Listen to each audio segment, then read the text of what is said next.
rester avec nous sur le chemin vers la maturité. Ici, vous trouverez des capsules de lecture des livres chrétiens. Nous sommes convaincus qu'en écoutant et en lisant chaque jour la parole de Dieu, nous serons transformés à son image, grandir tel qu'il veut, être tel qu'il veut. Nous sommes en train d'exploiter ensemble les livres Une vie motivée par l'essentiel, écrit par Rick Warren, sélectionné par Dr Jonathan Batsou, la lecture des Grâces Moïse. «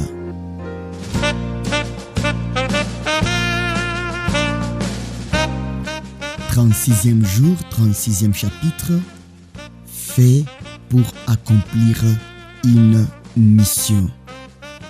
Comme tu m'as envoyé dans le monde, moi aussi je les envoie. » Jean 17, verset 1.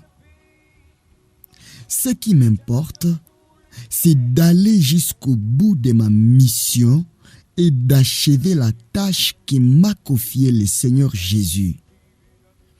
Acte 20, verset 24. Vous avez été créés pour accomplir une mission. Dieu est à l'œuvre dans le monde et il a besoin de vous. Cet engagement, c'est votre mission. Il veut vous voir accomplir un ministère dans le corps du Christ et une mission dans le monde. Votre ministère, c'est votre service auprès des croyants. Colossiens 1, verset 25. 1 Corinthiens 12, verset 5. Et votre mission, c'est votre service envers les non-croyants.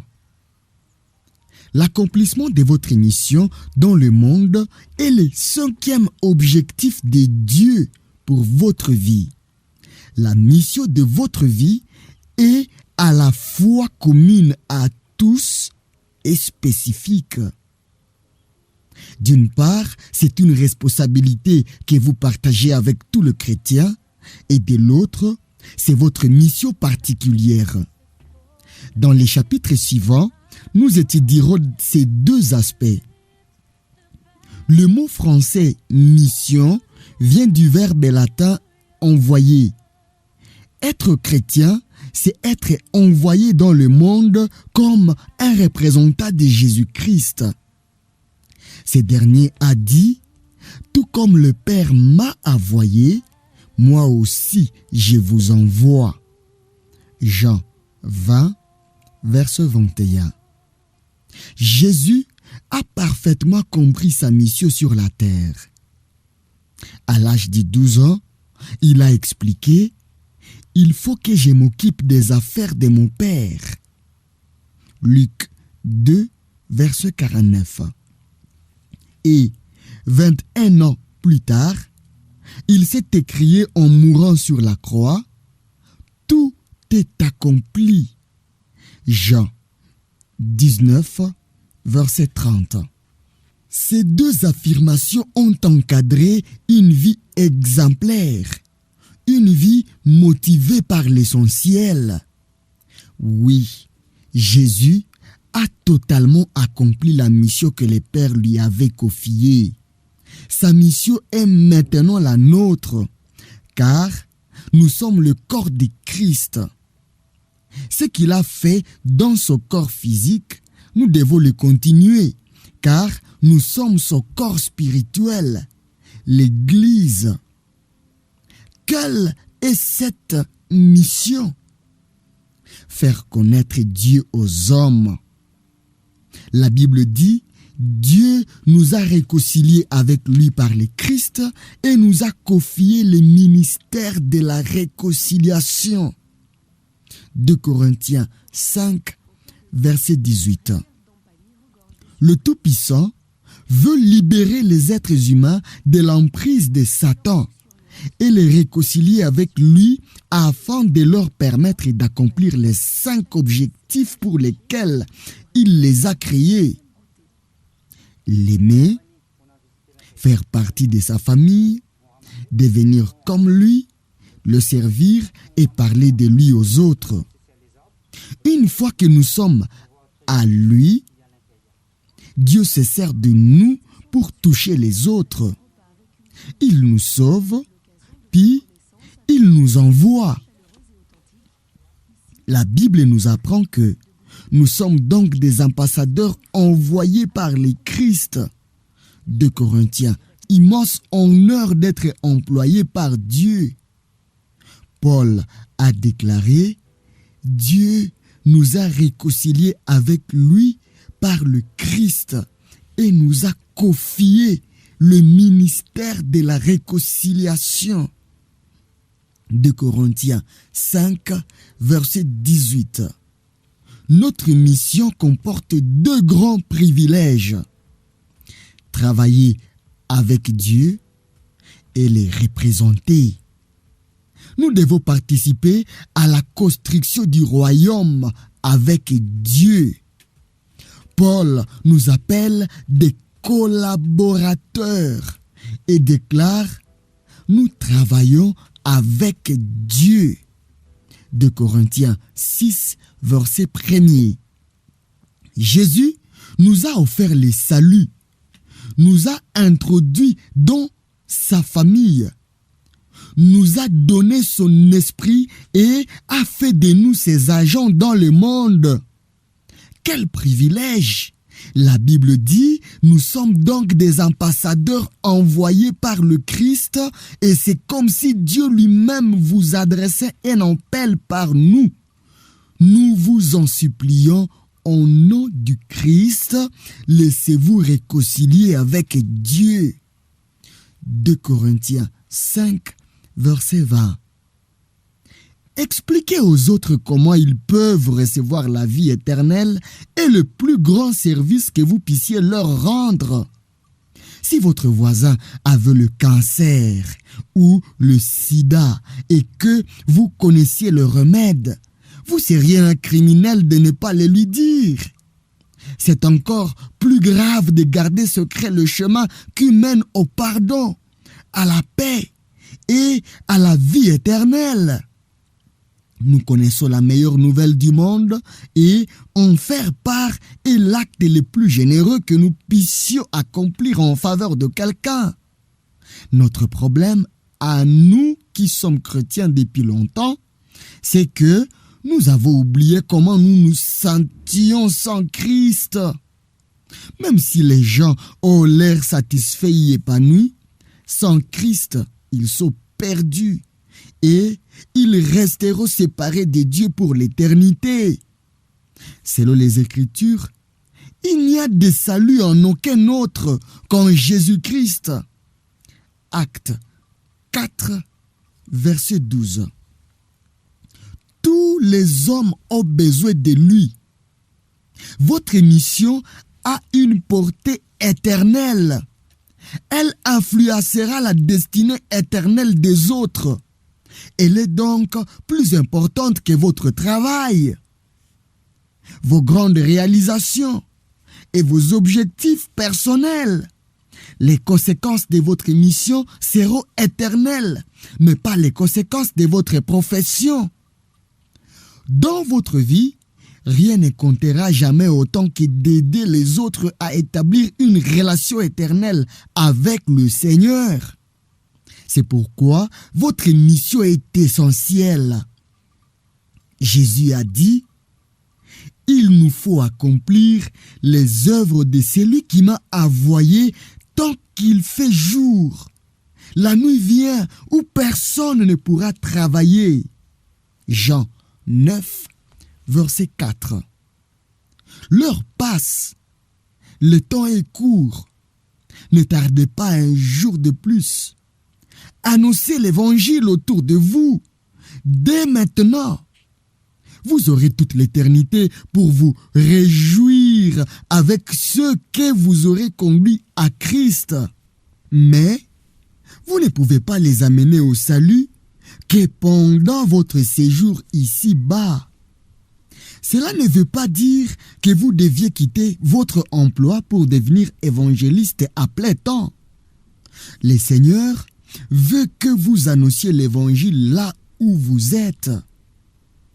En tant qu'étudiant, mère de famille, institutrice, vendeur, directeur, etc. Cherchez les personnes que le Seigneur ou ses agents dans le monde. Quel privilège! La Bible dit, nous sommes donc des ambassadeurs envoyés par le Christ et c'est comme si Dieu lui-même vous adressait un appel par nous. Nous vous en supplions au nom du Christ, laissez-vous réconcilier avec Dieu. 2 Corinthiens 5, verset 20. Expliquez aux autres comment ils peuvent recevoir la vie éternelle est le plus grand service que vous puissiez leur rendre. Si votre voisin avait le cancer ou le sida et que vous connaissiez le remède, vous seriez un criminel de ne pas le lui dire. C'est encore plus grave de garder secret le chemin qui mène au pardon, à la paix et à la vie éternelle. Nous connaissons la meilleure nouvelle du monde et en faire part est l'acte le plus généreux que nous puissions accomplir en faveur de quelqu'un. Notre problème, à nous qui sommes chrétiens depuis longtemps, c'est que nous avons oublié comment nous nous sentions sans Christ. Même si les gens ont l'air satisfaits et épanouis, sans Christ, ils sont perdus et ils resteront séparés de Dieu pour l'éternité. Selon les Écritures, il n'y a de salut en aucun autre qu'en Jésus-Christ. Actes 4, verset 12. Tous les hommes ont besoin de lui. Votre mission a une portée éternelle. Elle influencera la destinée éternelle des autres. Elle est donc plus importante que votre travail, vos grandes réalisations et vos objectifs personnels. Les conséquences de votre mission seront éternelles, mais pas les conséquences de votre profession. Dans votre vie, rien ne comptera jamais autant que d'aider les autres à établir une relation éternelle avec le Seigneur. C'est pourquoi votre mission est essentielle. Jésus a dit, « Il nous faut accomplir les œuvres de celui qui m'a envoyé tant qu'il fait jour. La nuit vient où personne ne pourra travailler. » Jean 9, verset 4. L'heure passe, le temps est court. Ne tardez pas un jour de plus. Annoncez l'évangile autour de vous, dès maintenant. Vous aurez toute l'éternité pour vous réjouir avec ceux que vous aurez conduits à Christ.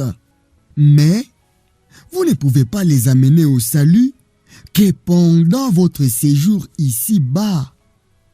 Cela ne veut pas dire que vous deviez quitter votre emploi pour devenir évangéliste à plein temps. Le Seigneur veut que vous annonciez l'évangile là où vous êtes. En tant qu'étudiant, mère de famille, institutrice, vendeur, directeur, etc. Cherchez les personnes que le Seigneur met sur votre chemin afin que vous leur annonciez l'évangile. Votre mission donne un sens à votre vie. William James a déclaré « Le mieux que nous puissions faire, c'est de consacrer notre vie à quelque chose qui durera au-delà de notre mort. » À vrai dire, seul le royaume de Dieu va durer. Tout le reste disparaîtra.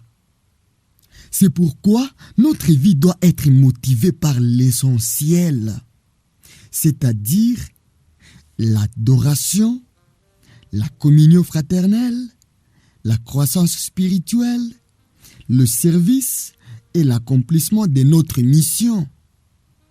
Les résultats de ces activités dureront éternellement. Si vous n'accomplissez pas la mission que le Seigneur vous a confiée, vous perdez votre temps. Paul a dit, « Ma propre vie ne compte pas à mes yeux. Ce qui m'importe, c'est d'aller jusqu'au bout de ma mission et d'achever la tâche que m'a confiée le Seigneur Jésus. Proclamer la bonne nouvelle de la grâce de Dieu. » Acte 20, verset 24. Sur cette planète, il y a des gens que vous seuls pouvez atteindre à cause de l'endroit où vous vivez et de la personnalité que Dieu vous a donnée. Si une seule personne se retrouve au ciel grâce à vous, votre vie aura fait une différence pour l'éternité. Commencez à regarder autour de vous et priez. Seigneur, qui as-tu placé sur mon chemin afin que je lui parle de Jésus? L'heure de la fin du monde, décidée par Dieu, est liée à l'accomplissement de notre mission. Actuellement, il y a un regain d'intérêt pour le retour de Christ et la fin du monde. Quand cela arrivera-t-il? Juste avant de monter au ciel, Jésus a répondu aux disciples qui lui posaient cette question. Ce n'est pas à vous de connaître les temps ou les moments que le Père a fixés de sa propre autorité, mais vous recevrez une puissance, le Saint-Esprit survenant sur vous, et vous serez mes témoins à Jérusalem, dans toute la Judée, dans la Samarie et jusqu'aux extrémités de la terre. Acte 1, 7. Lorsque les disciples voulurent parler des prophéties, Jésus parla d'évangélisation. Il voulait qu'ils se concentrent sur leur mission dans le monde. Il disait en quelque sorte, « Les détails de mon retour ne doivent pas vous inquiéter. Occupez-vous plutôt de la mission que je vous ai confiée. C'est cela l'essentiel. » Il est inutile d'essayer de savoir quand Christ reviendra, car il a dit, quant au jour et à l'heure, personne ne les connaît, pas même les anges du ciel, ni même le Fils. Mon Père seul les connaît. Matthieu 24, verset 36. Jésus lui-même ne connaissait ni les jours ni l'heure. Alors, pourquoi devrions-nous essayer de les deviner? Une chose que nous savons, c'est que Jésus reviendra lorsque tous ceux auxquels Dieu veut annoncer la bonne nouvelle l'auront entendu.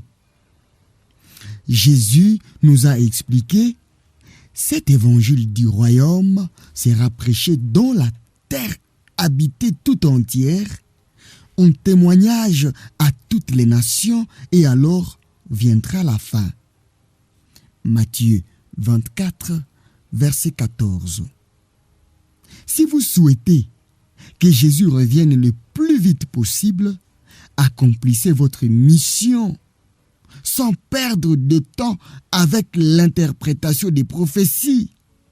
Il est facile de nous laisser détourner de notre mission par Satan, qui déteste nous voir parler de notre foi.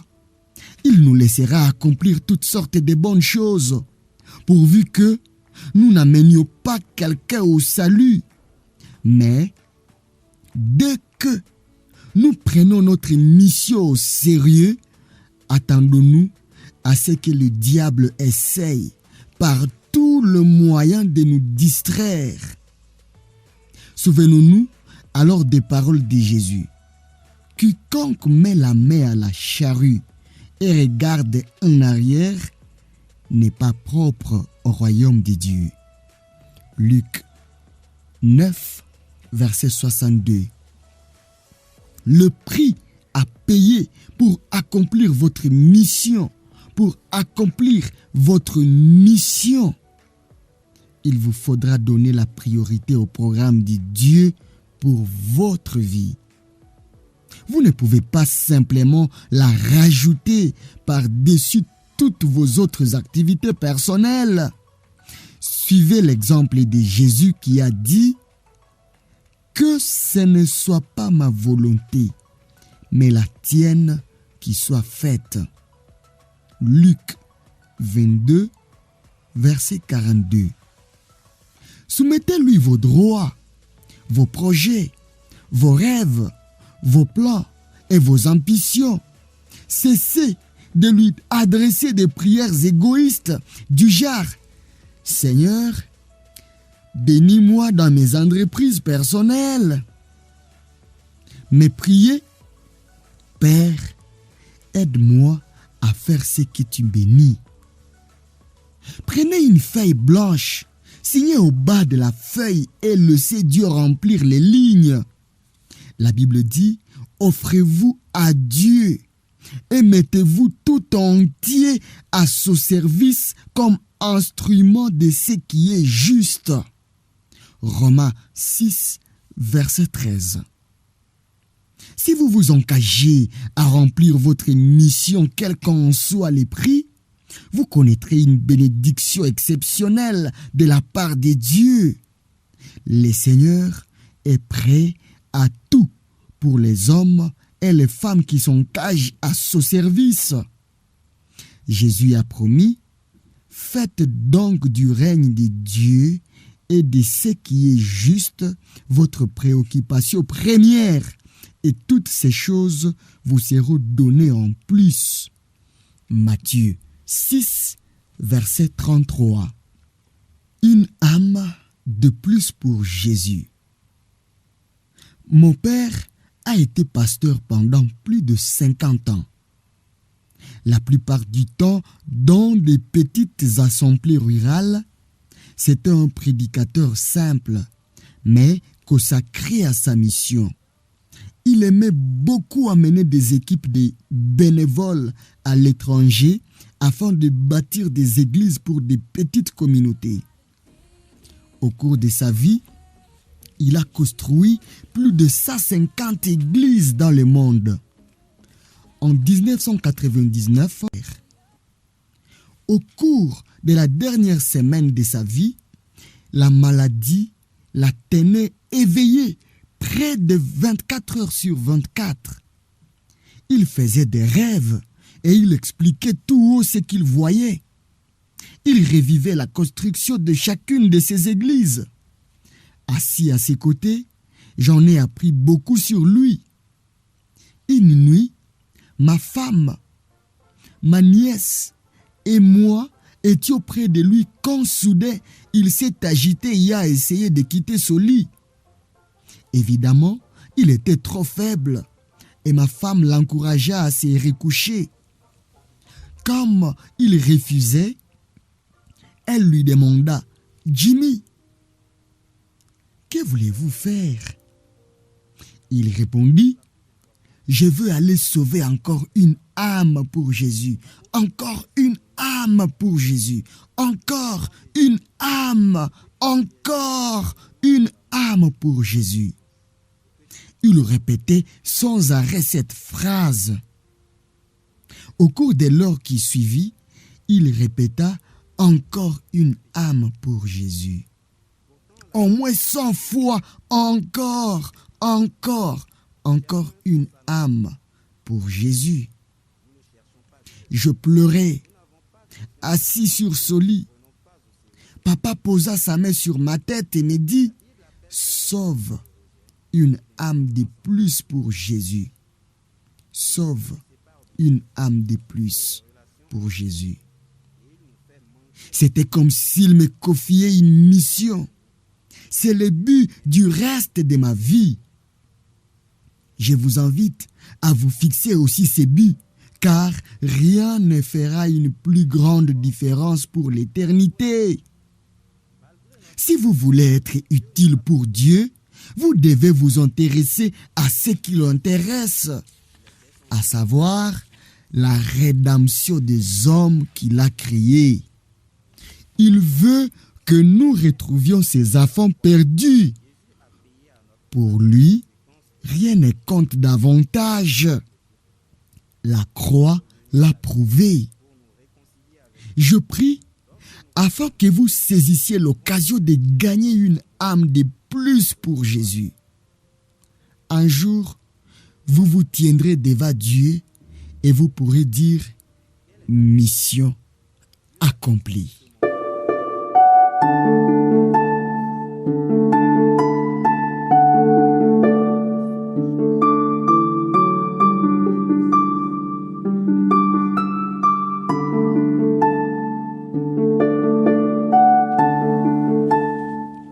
Jour 36.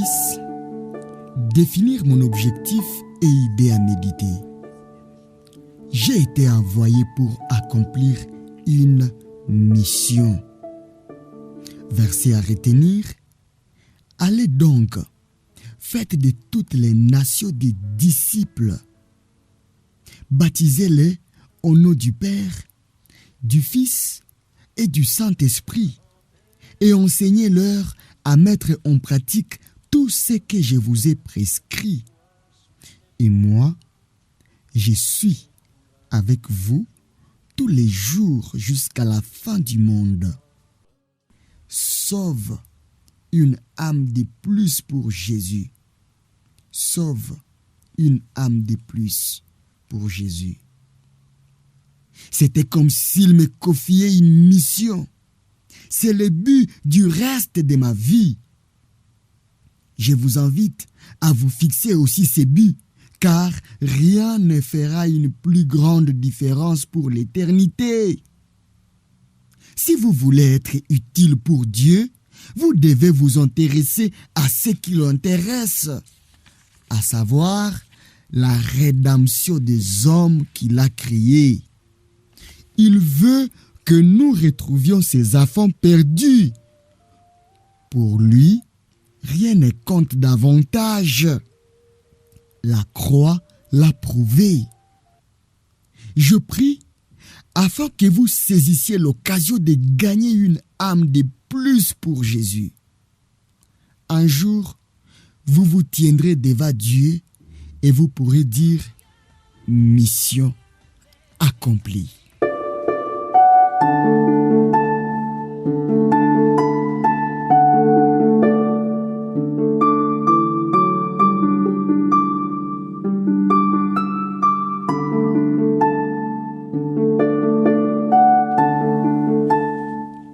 Jour 36. Définir mon objectif et idée à méditer. J'ai été envoyé pour accomplir une mission. Verset à retenir. Allez donc, faites de